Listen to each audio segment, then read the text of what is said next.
Night point వేసుకుని నడుచుకుంటా పోతున్న ఈయననే బాధితుడట. మహబూబాద్ జిల్లా గడ్డిగూడెంలో ఉంటాడట. పేరు ధరావతి ఎంకన్న. ఎంకన్న, ఇక ఏం జరిగిందో నువ్వే చెప్పే.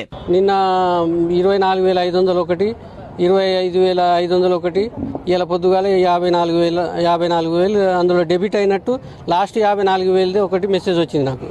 ఆ మెసేజ్ని తీసుకొచ్చి యూనియన్ బ్యాంకులో నేను అడిగితే వాళ్ళ మొత్తం ఆరాధిస్తే వాళ్ళ దాంట్లో బ్యాంకులో ఏ పొరపాటు లేదు, మీరు పోలీస్ స్టేషన్లో కంప్లైంట్ ఇవ్వండి, సైబర్ క్రైమ్ కావచ్చు ఇదని చెప్పి ఇక్కడ చూసి కంప్లైంట్ ఇవ్వడానికి వచ్చిందన్నట్టు. ఖాతా తెరిచిన బ్యాంకు నుంచి మెసేజ్ వచ్చిందంటే ఎవరైనా ఓపెన్ చేసి చూస్తారు కదా.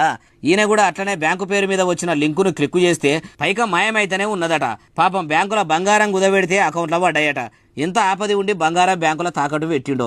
ఆ సైబర్ సాడే సాధుగాళ్లకు ఎట్లా న్యాయం అవుతుందో జయమవుతుందో చూసిండ్రు కదా ప్రజలారా. వాట్సాప్కు ఏ లింకులు పడితే ఆ లింకులు వస్తే క్లిక్ చేయకూరి.